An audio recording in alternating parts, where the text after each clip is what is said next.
is Girl Stop Playin, a weekly show that empowers Black women to stop playing with their potential so they can live a life that they love.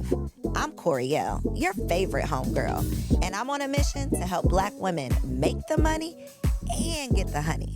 You can have it all as long as you're willing to work. This is the Girl Stop Playin podcast, and I'm your favorite homegirl, Koereyelle, here to encourage you to stop playing with your potential and start working for what you want in life and in love. You already know that I'm bringing you the information and the conversations to help you make the money and get the honey.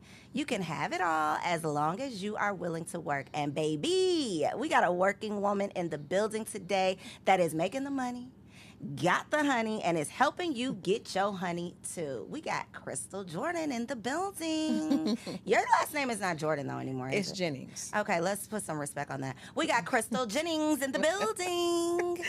Hey, Christal. Hey. I'm happy you're here. I'm so excited. It's like a long time coming. I was gonna say it's been a long time coming. So we're gonna get into Dear Alpha Female, right? We're gonna get into that. But who is Christal outside of what you do professionally?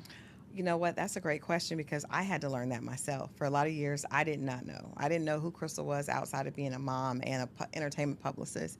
And so Christal is a woman that loves, I love my friends to be happy. I love putting everything I have into friends and family. I'm also a bit of an empath. So I learned that I have to take breaks from certain things because I can get very, very emotionally involved and invested, right? But I think that's also what makes me who I am, just the fact that I really feel deeply for people. It also makes me great at writing, right? But I love my family. I love friends. I want everyone to be in their best, their best self. I want my friends to all find love and have love around them. And not just a relationship love, but just I want them to be in a good space, period. I'm always the one trying to check on, making sure that they're okay, making sure that they are in a good space. I love horses. I love riding horses. That's something a passion I was able to rediscover, later in life when I realized, wait a minute, what do I enjoy doing outside of work? And I would say riding horses and being on the beach are my absolute two favorite things. Riding a horse on the beach. And Hands I did down, that. That's you. I did it. Cabo? Turks and Caicos. Okay. Horse in the ocean. I did one at Cabo on the beach. I was like, oh my God, I've maximized my pleasure. Listen, I didn't realize that Mexican horses speak Spanish, baby. That horse was not listening to. They do. That was so scary. That was a scary experience. If you don't ride, see, I have a secret. All horses speak Spanish. Really? It's weird. I just feel like. So an American horse is not going to be any safer for me? No. Okay. They do, and it's funny because I had a horse that would not listen to me, and a trainer and a good friend of mine was Hispanic. And I was like, oh my God, because he said something to her and she just started listening. And I was like, but I think that they have just a way with horses that, horses respond to energy, which is a good lesson. I think I learned so much about myself through my horse. So one of the things, I think the very first thing that came out of your mouth was I had to learn who Christal is. And having lived several lives, because I feel like we go through these seasons where in this season, 10 years ago, I was a totally different person than who I am now. What made you feel like you no longer knew who Christal was? Well, I think myself, like a lot of women, we tend to get engrossed in caring and nurturing for others, right? So I got married at 20, I had a baby. So I was in college, I was married, and I had this beautiful little baby girl, and I became mom and wife, right? Christal, at 20, who didn't even know who she was, became mom and wife and a student, and then she went, and I had another baby a few years later. So I was a proud wife. And, as a mom, you put everything into those babies. And as a wife, you put everything into that husband. And so, and then eventually I started my career. Well, at 31, my marriage ended, right? So I had been married for 11 years. Actually, we were together for 13, married for 11. So all I really defined myself as was wife, mom, and career, right? And so when I lost a big part of my identity when I was no longer a wife. And I remember thinking like, wow, I can't believe that one day this person woke up and basically took away who I am, because that was how I defined myself. So I took that work, that wife, Christal, and I put that into work, Christal. And so Christal became married to her work. And I took so much pride. I took the same intensity, right? So at some point I started to burn out, and I started to have migraines. I was having migraines every day. Coincidentally, my business was doing the best it ever had. I was in a great place. I was earning more money than I actually thought that I would earn on my own with my own business. I mean, that was something that just happened accidentally. And I was like, wow, this is amazing. But I was so unfulfilled internally. And so when things looked the best on the outside, they were the worst inside because I really had no explanation of who Christal was. Christal got up to serve others, be it her job or her children. And she was at no point serving herself. And so that's why I said it. I think it was, like you said, 10 years after. So around 41, I had to totally figure out, like, what do I even like? What do I like to do? Who am I outside of Enchanted PR? Who you are for everybody or my mom, else. yeah, or being mom to Chanel and Stone. Oh, come on, Stone. I love that name.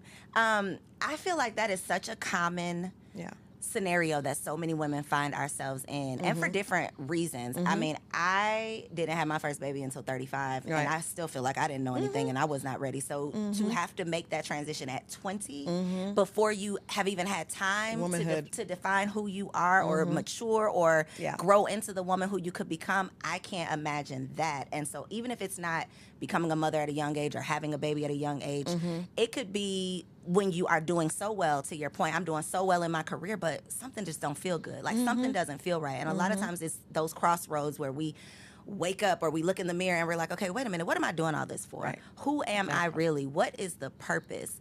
And so I love that you can speak to like the evolution of I recognized all of this, I learned some tough lessons, and now here I am. So I want to talk about some of these tough lessons because you were on the Single Wives Live we did a couple weeks ago. We're going to do it again, y'all. If you missed it, don't worry, we're going to do it again. But you talked about the fact that you were married the first time. And I don't remember exactly what you said, but what you just said right now, he took it away from me. It brought back a memory that I had in that moment of where it felt like you didn't want the marriage to end. That's what I got from the conversation. So is that correct? Can you talk to us about what that looked like? Absolutely. And I think it's important for us to acknowledge. A lot of times we've been taught, you know, if somebody doesn't want me or something doesn't want me, I don't want it. It's one of the 48 laws of power, right? Despise what you cannot have. But it's also not something that works for real life. It works for business and it sounds really cool, but it's also not something that works for real life. And so I was so in love in my marriage. Things weren't perfect. As we know, marriage is never perfect. But I was really, really in love, and we went through some difficult times. And as a result of us going through difficult times, my ex-husband started having an affair. And I was devastated because again, you know, when I mentioned, you asked me who I was, I'm someone that wants everything to be right for everyone, right? So I had this idea that I was going to have this perfect family, my kids, boy and a girl, dad, perfect, you know, white picket fence dog. We had everything. And all of a sudden, he was involved in an affair, and the way I thought he should get out of the affair, he didn't agree with that. And he did not. And so he decided to end the marriage. And it really did feel like I had given someone else the ability to define me because I took so much pride in being his wife. So, yeah, I was heartbroken. And coming from a mother and a grandmother that are like, girl, you better get over that. There was no place to actually just say it's okay to really mourn your marriage being over.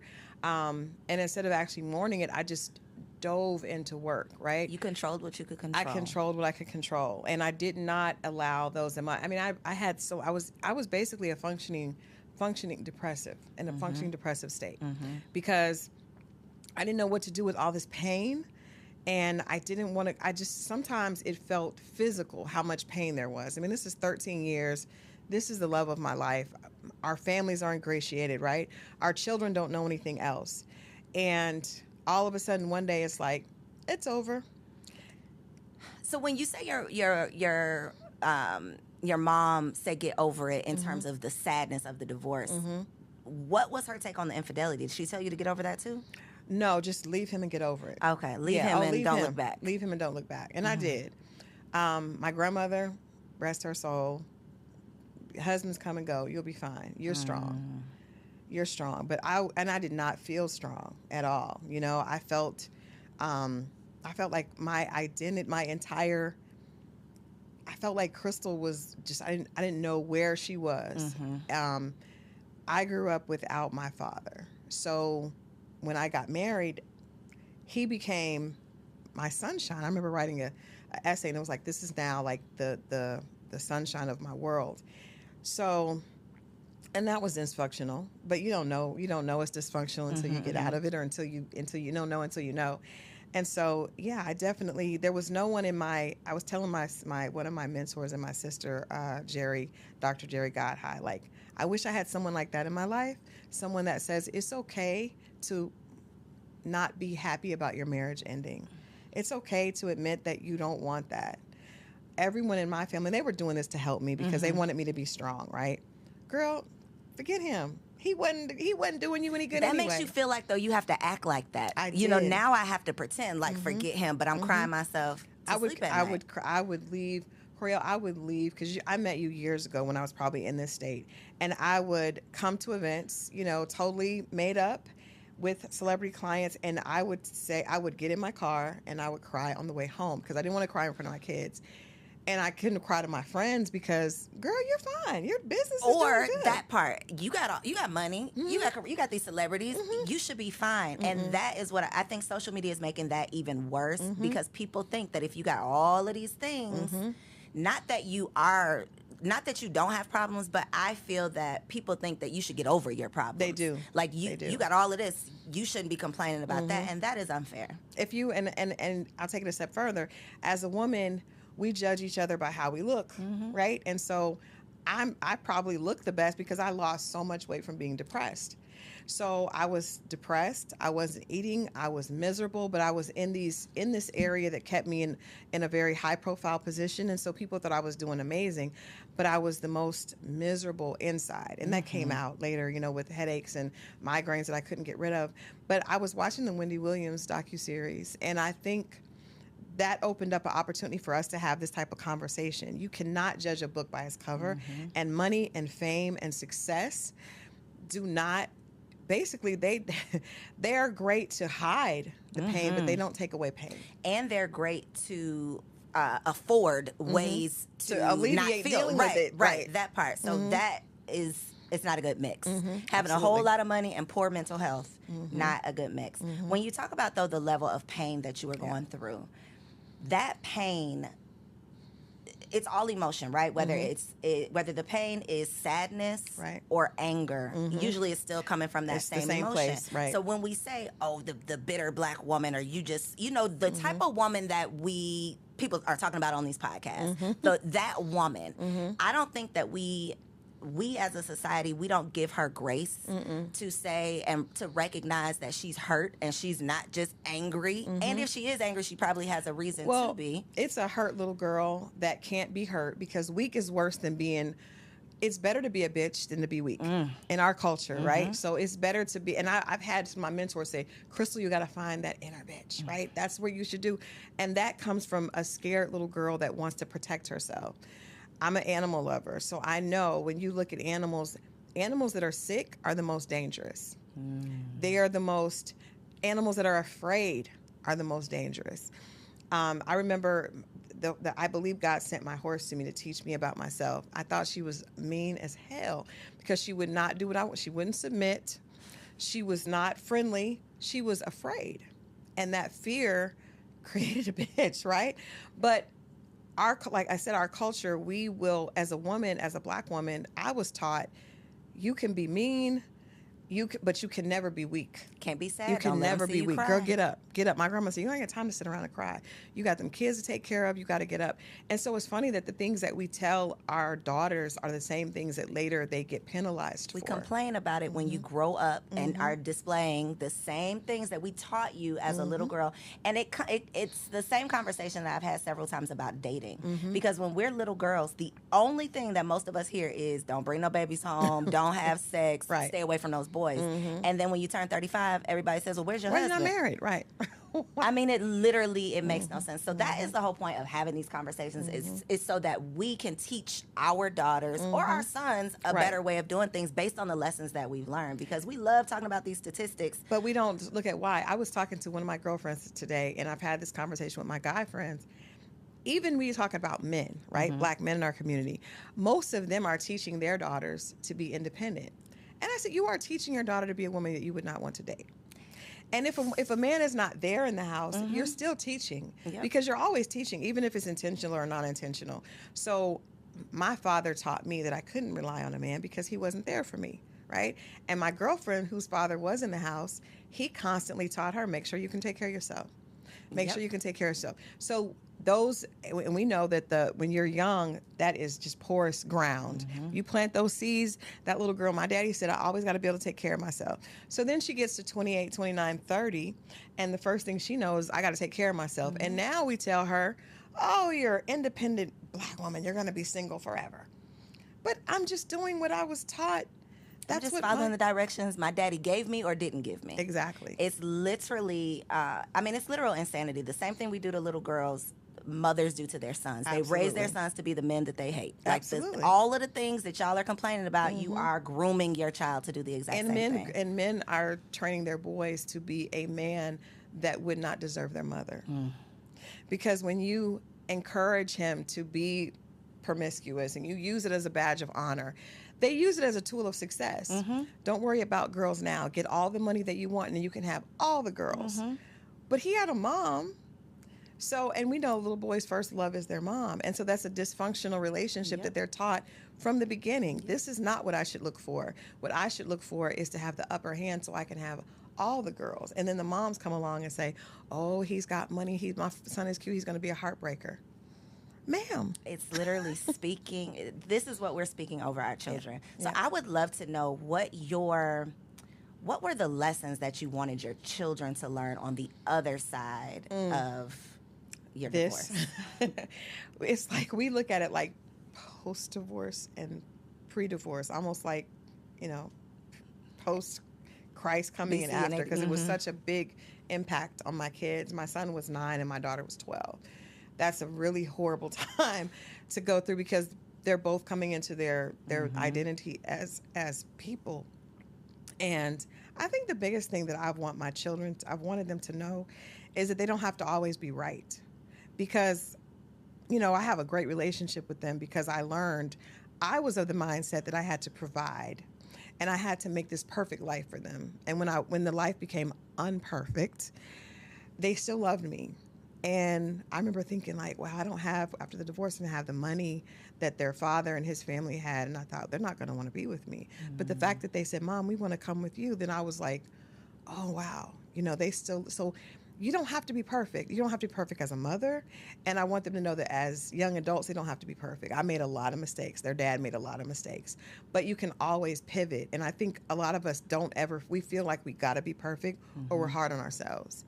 And so I'm proud of them, but I always wanted them to know I was very open. Like, Mom didn't know what to do. She thought she did. She had you at 20. And it's okay to say, I need help.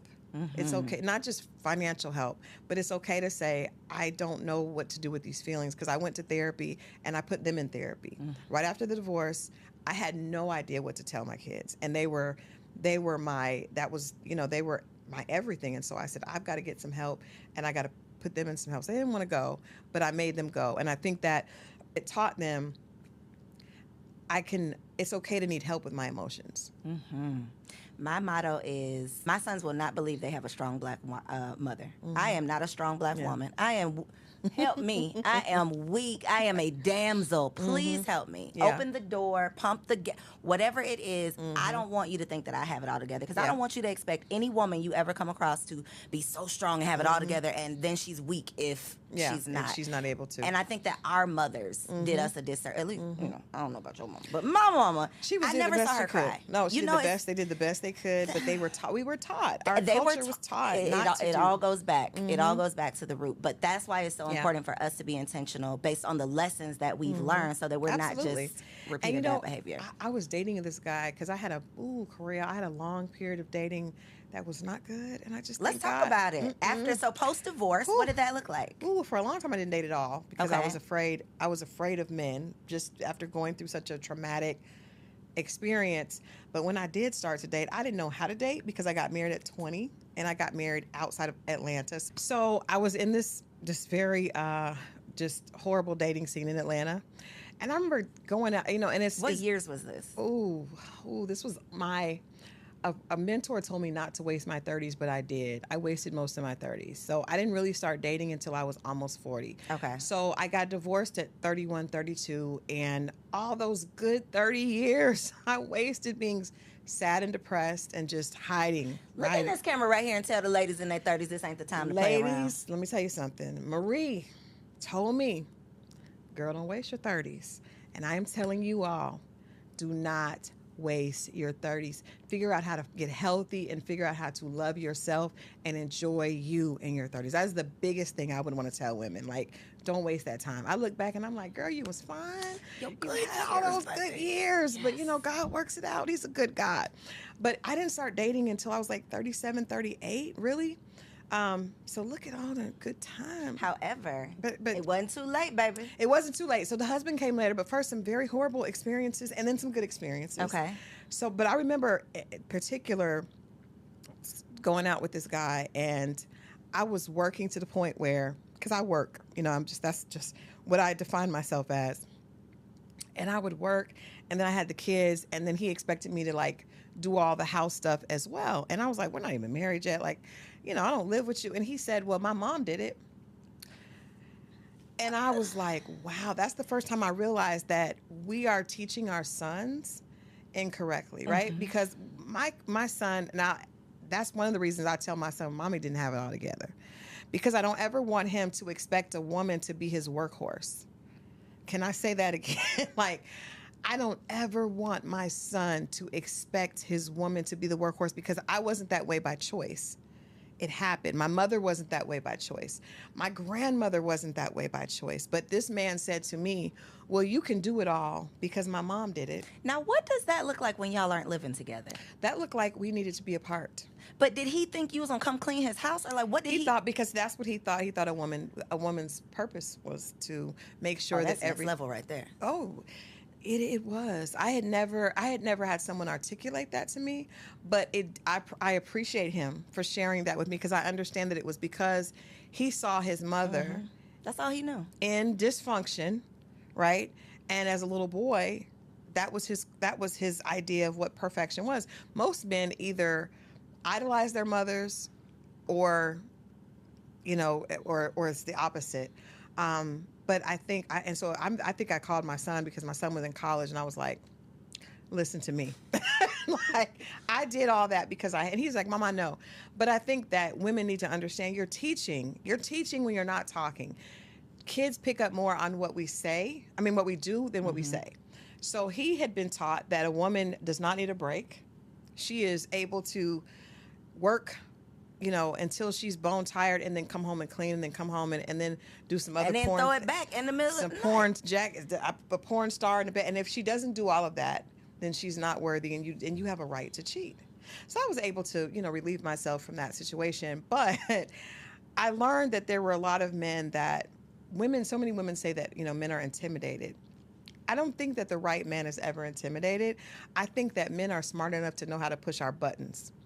So when you have a situation, because women, we tell, especially when you want to find love, you meet a man and you tell him everything you want, because you're hoping that he's going to step up to that, and he's listening to everything you said. Mm-hmm. And if he sees you as a wife, he will act accordingly. And if he doesn't, then he's going to play games, and you've given him the playbook. Mm-hmm. So he knows that you probably are an overachiever. For us, you know, what I define as alpha females that are overachievers, and he'll give you some more things to do. Mm-hmm. And I had a girlfriend that was an OBGYN, amazing, had her own practice, and she's like, well, I'm trying to learn, I'm trying to have a threesome. And I was like, do you want to have a threesome? No, but he says if I don't, he'll leave. He tapped into the fact that you are a perfectionist, and you want to show up and do well in everything that you do. This beautiful sister was trying to go to the sex club. She was doing all this stuff, and I was like, girl, you are a whole OBGYN. That you are a man. She's like, but he wants a woman that's doing this. She was leaving the practice to go and make sure she cooked. Girl, what happened with these people? Are they still together? No. Did she have a threesome? No, she didn't have a threesome. No, but what I'm telling you is, it sounds crazy, but in the minute, because you got to realize, especially right now, the season is ripe for everyone is dumping on career women. Right? It's fun. Mm-hmm. Oh, well, you think you're all that because you have that degree, but what about what do you do in the kitchen? What do you do in the bedroom? And so those of us that are over, well, I can do it all. Girl, No, sit down. please. He's not the one for you. Wow. He's not the one for you, because the one that sees you as his queen and as his wife, he will not be looking to play with you and make you do more for him. He will be looking at how he can make life easier on you. That part. And that's when we talk about, how God is good and he comes around. If you just wait and then you do what you're supposed to, you do your work. That part. You must wait and do the work. You because must I've wait. talked to therapists and relationship coaches who talk about the fact that they get clients who haven't dated. They've been single for a decade. But you have done zero You've work. done no work. You've done no work. So a decade later, you're going to be making the same bad decisions. That part. Thank you for saying that. Because I told my goddaughter this weekend, I said, one of the things I would do differently, because I didn't date for probably about 6 years. But when I started, I was emotionally very immature, because I was still, actually, not only was I 6 years behind, but I hadn't been in a relationship that was outside of my marriage. I didn't date since 20. You were a teen, so basically. I went back and I was an idiot out here because I didn't know. I didn't know. And so it's important that you do the work, and it's important that you don't avoid dating because of fear. Because if you do, then when you start, that same fear is going to be there, and you're going to run from it, or you're going to make decisions out of desperation or out of fear, and those are always the wrong decision. But it's interesting that when you find the man that sees you have to find the man that sees you as his wife, not the man that you had wanted to see as your husband, because that, we have some of those. But it's really important that he sees you that way, and then you will be able to tell the way he treats you, the way because there's it's no totally question. different. There is literally no question, and it sounds, until you have experienced it, it sounds like, oh, they just saying, it's like that when you know, it sounds like, okay, that sounds real good, but the way that you are treated, like being loved properly, it is like a totally different experience, and it will make you say, what the hell was that? What was I doing? What was I doing and why? Like, what was wrong with me? But a lot of it is how you treat yourself. And so for me, when I was dating before, I wasn't treating myself well. They saw that I was chasing these clients and trying to be perfect for them, trying to make sure they had everything, doing all this stuff for my kids. So they were like, oh, let me jump in this. Let her do some stuff for me. Let her do it for me. So I want to get to this husband. Yay. Because, before you got to the husband, you talked about the fact that one of your challenges, which I want to bring this up because I feel like it's a common challenge, is couldn't nobody tell you nothing. Yeah. You were never wrong. And I think that for successful women, women who have been successful in any area of their lives for a long enough period of time, we start to feel like, because I've done this, I can do I'm right about everything. Yeah. Nobody can tell me anything. Absolutely. So talk about your experience with that, and then how other women who may be exhibiting those same behaviors can stop. Well, it's two things. For me, it was twofold. So not only was I doing really well in my career, right? And I'm a hard worker. So I knew there's a formula, right? That I know if I put a lot of hard work in, there's going to be a return on my investment. And it had been proven correct. But also when you go through trauma, right? I went through being married and having, 5-bedroom house, 2 cars, to being almost homeless after my divorce, right? Didn't have anywhere to live, built myself back. So in that building yourself back, I remember my kids, we went from the first year I was divorced, we were adopted by a family for Christmas, right? Because I came back and I was like, my ex-husband was like, go stay with my parents. And I was like, no, I'm going to build this on my own. So we had to be adopted. And so that would be humiliating for a lot of people, but I told them, I said, we're going to do the same thing for another family. And we did. So we went from a 2-bedroom where I used to sleep in the living room because I didn't have a bedroom, but I just knew I was going to make sure my kids were good, to, at the time that the kids were graduating, we had another 5-bedroom house. I had my own 2 cars outside, and everything was good. So that journey of like 32 to 38, I pulled myself up. And not only was my work doing well, but I had all this life experience of I did it. I put my all into it, and I got my kids. We adopted families. We would do things for people for Christmas. I went from driving a car that had a black eye to having, a luxury car and a backup car out. All that I did on my own. So sometimes God has to tell you, hold on now, little mama. Let's reel it on Hold back on. in. Because you fight so hard, and it's like, and that fight becomes your identity. Yep. Right? And so when I would meet men that to date, and they were struggling alone, I'd be like, what? I have 2 kids, was left for dead, and I've managed to be in this beautiful home. I'm not listening to you.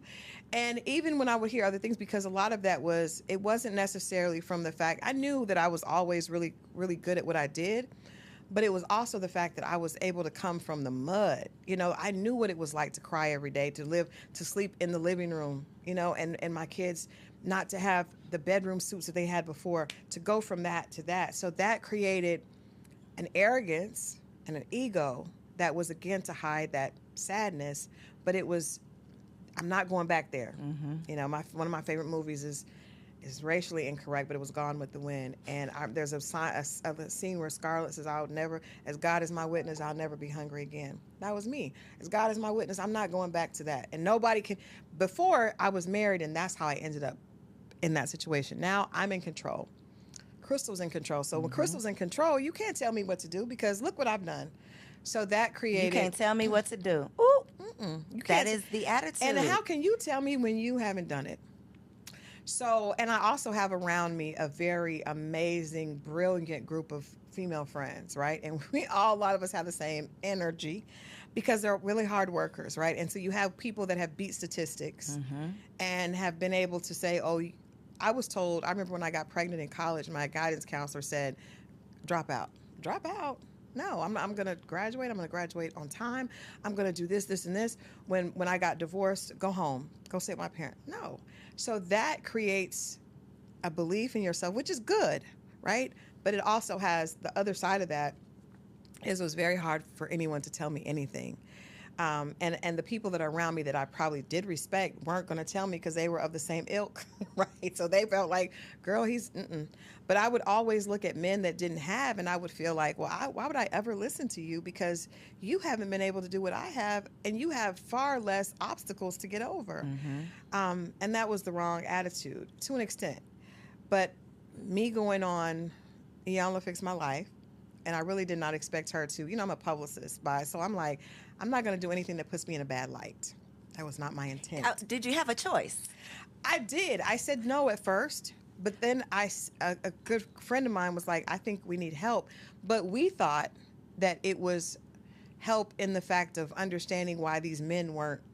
Right. You didn't think it was. No. She was going to get on you. At no point did I think that. No. Until I got in the middle of it, and it was too late. You here now. What was your big lesson that you took away? Ooh. First of all, I think that I'm smart enough to listen to someone that makes sense, right? So the things that Miss Iyanla Vanzant were saying, they were very, very raw, but it was also a woman that I respected, and that I knew she wasn't lying, because it was true. What she was pointing out to me was true. So I learned that the very characteristics that it took for me to create this impenetrable woman were also the things that were holding me back from finding love. And that was my big lesson. Like, okay, you did this, and this got you where you needed to be, but this also created some very negative, behavior that you have to fix. You cannot just get here and be like, ta-da, I'm done. Well, he gonna have to come to where I'm at. Well, no, ma'am, that's not how that works. And all this has been built out of fear and pain. So now we got to deconstruct that. Christal's still going to be hardworking, right? Christal's still going to be smart, but Christal doesn't have to be afraid of being hurt. Christal doesn't have to live in desperation and basically being afraid that she can be reduced to that broken woman that she was before. That is a very tough thing to get over, because we build up the walls, and then those walls keep out the very thing that we desire. And then you meet someone who has the potential to love you properly, and then you still can't accept it. You still can't accept them. So what did it look like when you actually met your husband? Well, I would say that this is very sad, because I would say, like, it's unfair that you would get shot and be laying on the floor bleeding, and would be responsible for getting up and cleaning up your own blood and putting yourself through rehab. But life is not fair, and that is unfortunately how it goes.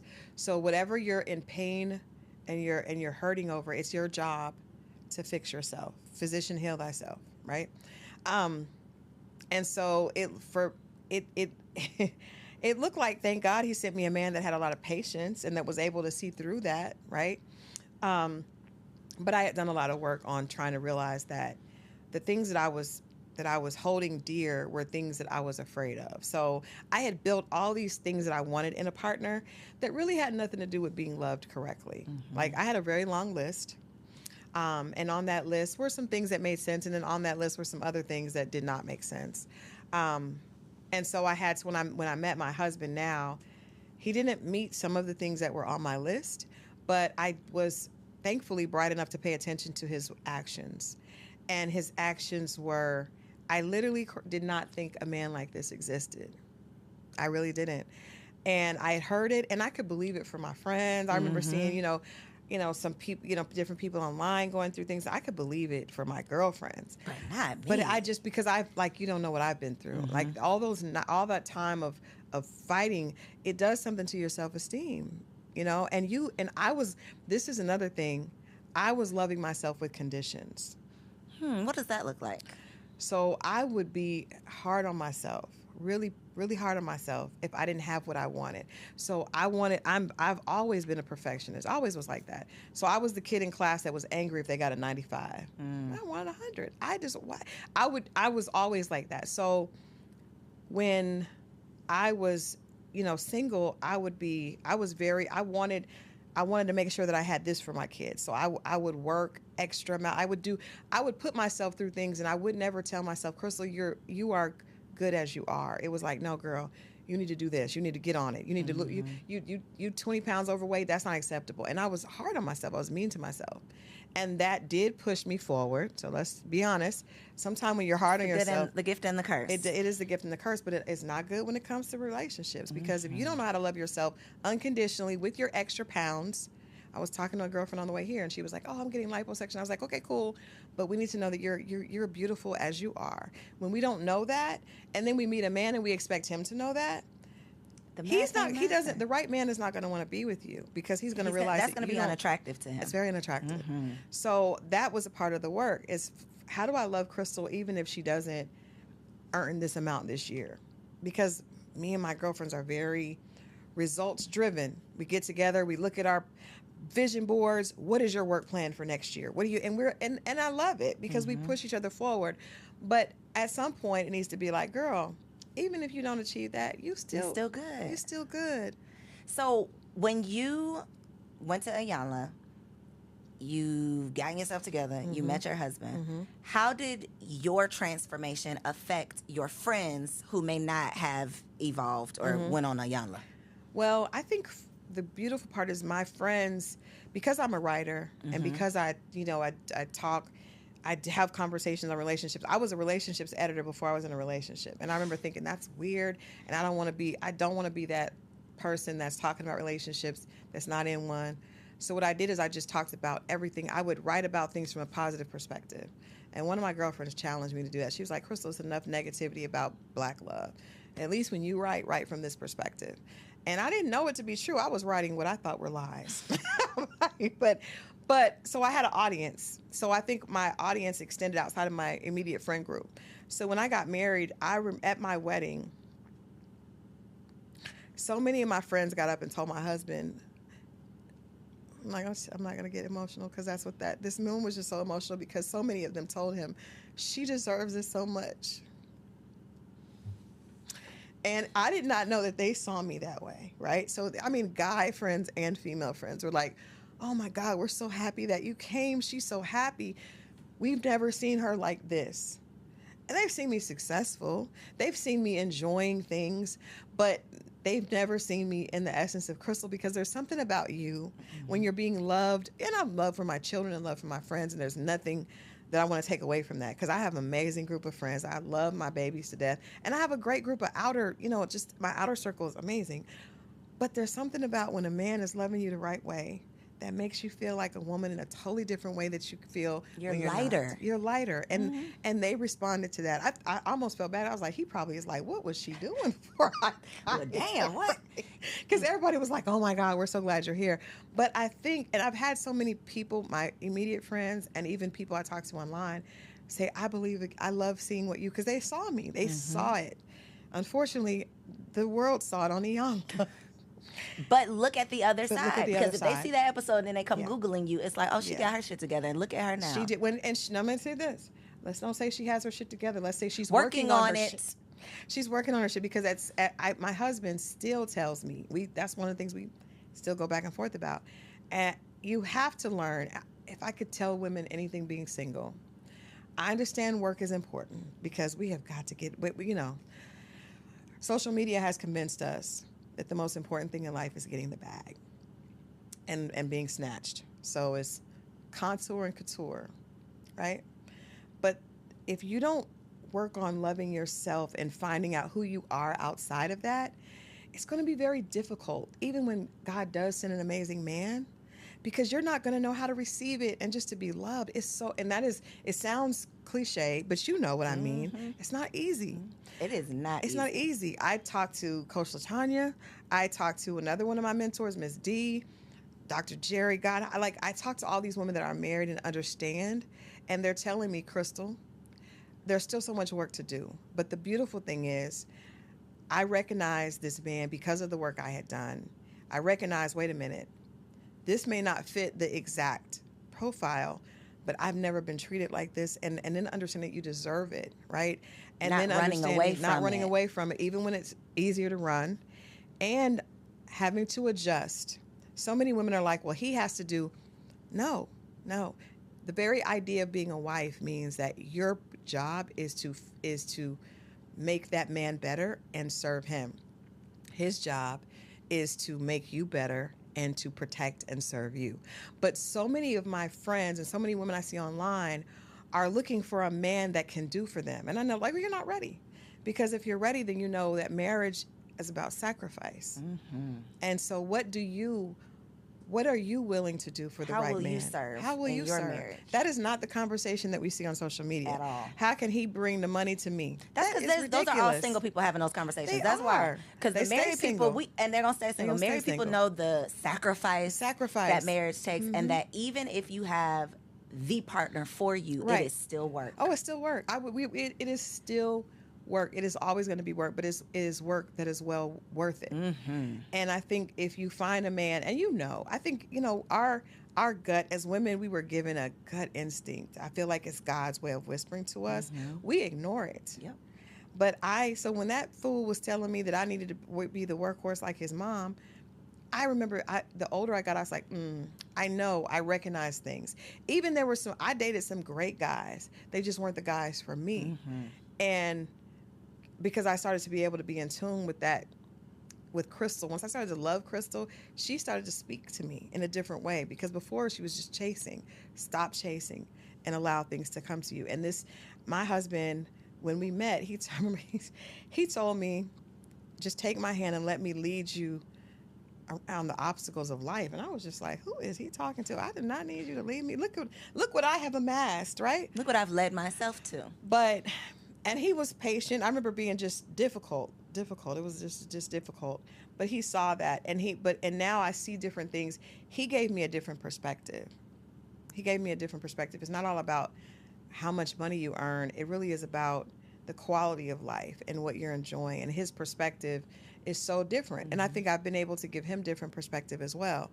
But it is really about serving. And I hope that my goal and my purpose, Iyanla told me this. She said, this is not for you.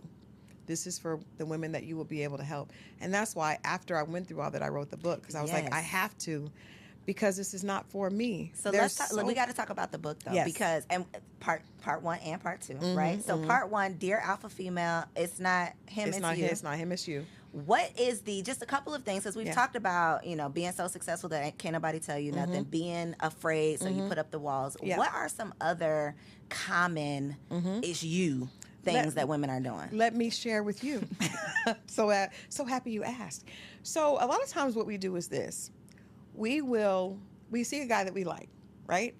And he has all the bells and whistles that say no, but we are attracted to it either because he has the financial portfolio that we think is a good fit for us, or he may have the look. He may be fine, and you just be like, or he may be able to do some things to you that make your body say yes, right? And praise God for all of those things. They all count, yes. They all count. But you are ignoring the other bells and whistles because of that. So a lot of times you're the smart, beautiful sister that you are, will try this with him. I'm going to give him a chance. There's nothing that this man has done outside of make your body sing, which is important, but not the only thing. But there's nothing that he has done to show you that he sees you as a wife. And you give him a chance. And then when it doesn't work, I'm done. Forget it. Men are all bad, and I'm not, and you want to argue, go online, talk bad about men, but you chose that man. You knew deep down inside, you knew that wasn't right, and you used that as a defense and a block. And the right man doesn't have a chance now but you made that choice, sis. So in the book we talk about, I've talked to girlfriends. We're just gonna be honest. That man is married. Okay, he's separated, but he's married. That's not your husband. But you can give me 8 million reasons, and that's fine. But then when that doesn't work, you're going to use that pain and say, well, this is what was done to me. I was hurt. Well, you hurt yourself. Yep. You hurt yourself. The lack of accountability. So you must, if you're talking about, we want to talk, because women love to dig into, well, this happened to me, and I didn't deserve it, and da. But God gave you a beautiful brain that you're able to use to achieve. Because I see some of the women that I relate to that are in our circle of high achieving women that are able to, you're brilliant. But when it comes to making decisions with men, you act like you didn't know. You knew. You knew. You knew. And if you didn't know, then you weren't in touch with yourself. Yes. Because you weren't listening. So when we're using those examples of men that we had no business being with anyway, and you use that as a reason that you're not giving someone else a chance, sis, that is you. So that's just one of the examples, because that's one of the things that we do a lot. We love to make the wrong decision and then use that as ammunition against the next guy. Yep. But that is all on, and I've been there. We all have been there, which is why there's no denying it. It's like we've all made bad decisions. Ask me how I know, because I did it. Because we've all done it. Wasting years. It's a journey. Wasting time. So the first book, people were a little, not that they were upset, but people don't want to be told that it's you. You are the problem. Yes. So as a solution to the first book, there is a second. I have a second book that's coming out this summer. But when I realized the response for women, I do feel like I need to double down in a way. I want people to get the message, which is why we're doing another edition of it. But the reality is, when I went on Iyanla, I was in tears. That episode, she told one of the girls, was me and 3 other colleagues, and she was like, "Well, this is what happens to me." And she said, "Well, if dogs keep ending up at your door, then you need to up the wattage on your light. Maybe what is it about your light that's dim that's attracting all these dogs?" We were in. She didn't take it easy on us, right? She was not playing with us. And that's why I believe that women, at least the alpha women, women that are leaders, and I know people hate that term, but it's just about a woman that has leadership qualities, right? Iron sharpens iron. One of my favorite quotes. It's not a pretty process. Nothing becomes beautiful or valuable from just petting it and placating it. No. If I'm doing something wrong, Koereyelle said, "Christal, no, come here. No, wait a minute. That ain't gonna work. You stop me, right?" And that's not about, okay, because guess what? When you're in the boardroom, you have to speak with authority, right? Because you're able to speak with authority is how you're able to get promoted. You speak with authority on your platform. You can't get on there and well, I don't know really how I'm thinking. Girl, ain't nobody listening to that. So I think that it may be uncomfortable. It was uncomfortable for me, but that's what I needed. The people that were giving me, "Oh, Christal, you're amazing," they weren't helping me. Yep. They were not helping me. So yes, I have another edition coming out, but I think that the interesting thing in this book is this Dear Alpha Female, it's not him, it's you. And I meant that, and I mean that still. But it's an interactive devotional designed to help you attract the love that you deserve. And nobody picks up on the fact that I'm saying you deserve love. The fact that you have been in leadership positions and you have these things and you're still struggling when it comes to relationships doesn't mean that you're not worthy. It means that you just have some more work to do. Mm-hmm. And you're fine with work because you have your working ass. You can do this work too, sis. You got the degrees, you got the positions. You're okay with work, but you can't assume that you can work over here and not work over here. Christal, you know that was literally my whole message with the Single Wives Club. It was, what is the work on yourself to get what you want? But I was met with so much. Yeah. I'm not about to do nothing for no man. Or why would I want? It's like, it's for you. It's for you. It's for you. And to your point, the same tenacity that we pursue these degrees and these careers, and we will take a class and hire a coach and do all of the things, but when it comes to your relationship, you think he's gonna fall out the sky and just fall in your lap and then he's supposed you to off your feet. He's supposed to just deny everything else, but you're non-emotionally mature behind, take you as you and are. just take you as you are, and you don't know how to speak to him. You don't know. I very rarely hear, especially on social media, which is why I'm so glad you're doing what you're doing. I rarely hear women speaking about what accountability do you have to a relationship, right? None. All we want to talk about is what he's supposed to do. And that's why I can understand why there is a backlash from men to an extent, right? But at the end of the day, we need to be figuring out, how can we love each other? How can we love ourselves first? Because you can't be empty and be a good partner. But if you're willing to go under a knife to make yourself look beautiful on the outside, why are you not willing? Why is it such a...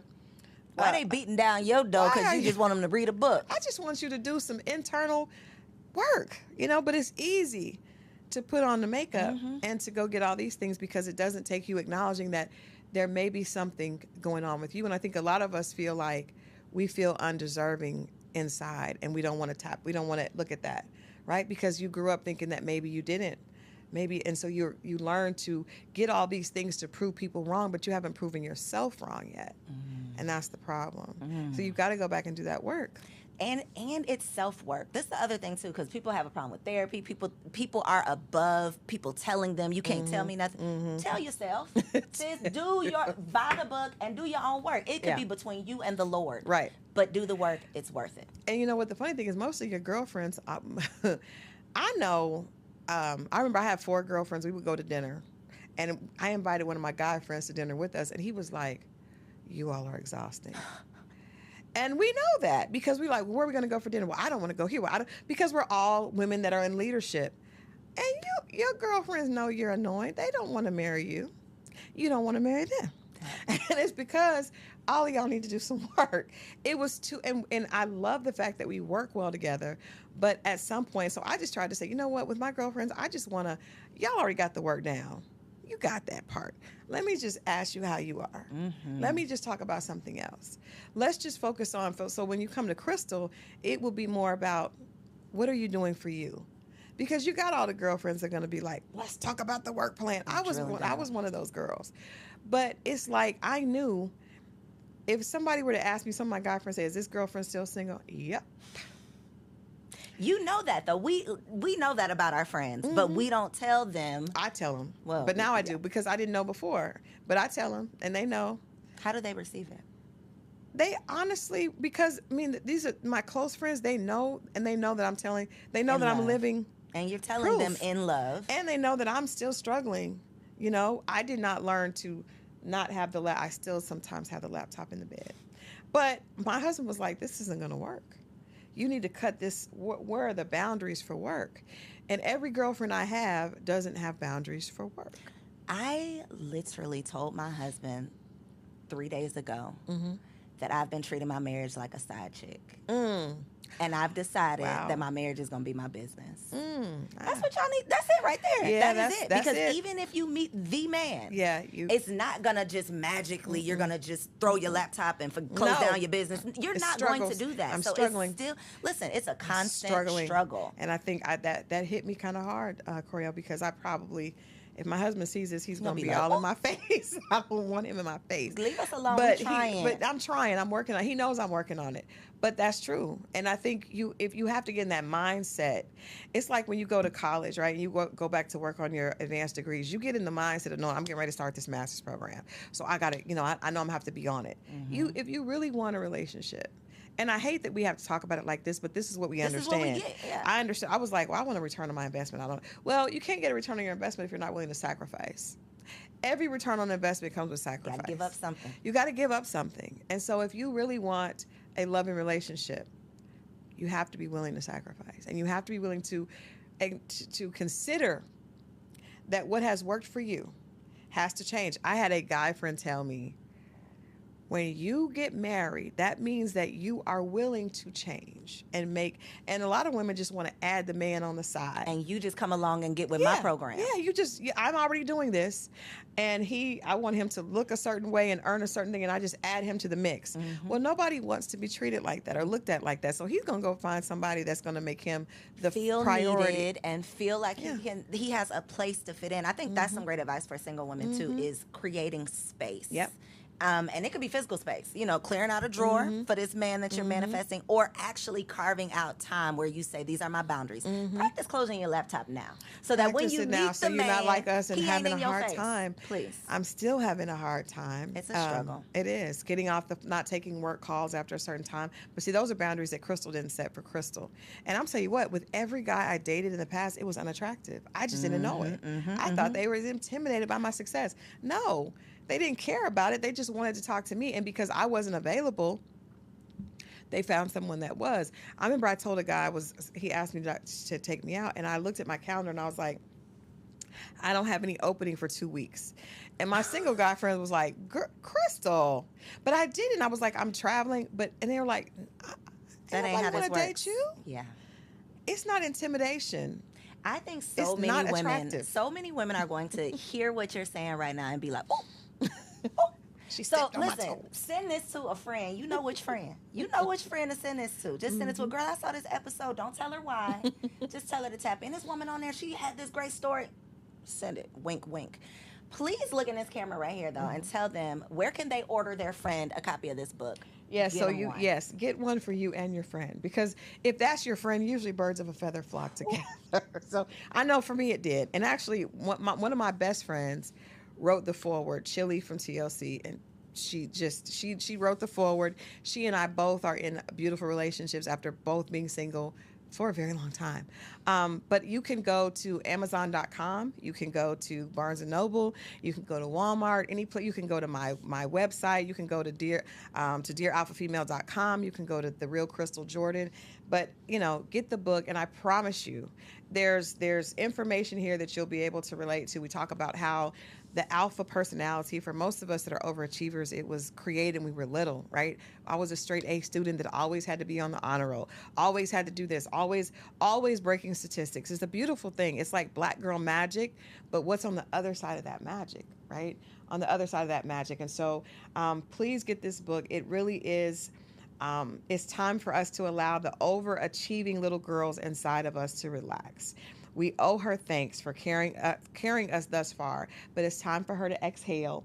It's time for her to let go of her fear. It's time for her to be loved unconditionally, and it's time for her to grow. This is my love letter to all my alpha sisters. So if you want marriage on the other side of that black girl magic, log on dearalphafemale.com. Check out my girl Christal, and I will catch y'all on the next episode. So if you made it this far, I just know you loved that episode.